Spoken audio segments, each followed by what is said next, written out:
Tandaan nyo, si Kristo hindi nagsisinungaling. Ang Ama hindi nagsisinungaling. Pag sinabi niya hindi ka makakapunta ron, hindi ka talaga makakapunta. 21-27 ng Apokalipsis. Basa.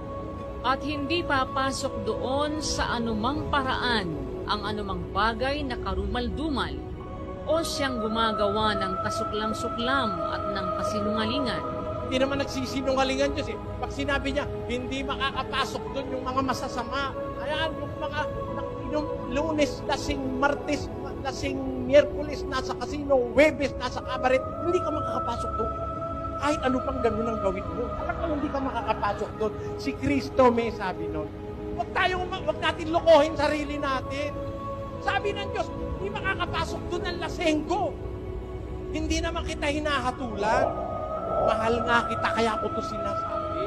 Sabi niya, sugarol ka, hindi ka makakapasok doon.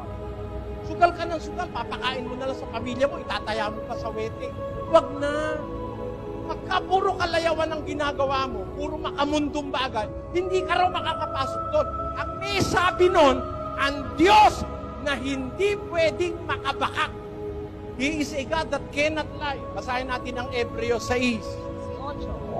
That by two immutable things in which it was impossible for God to lie. Pag sinabi ng Diyos, totoo yun.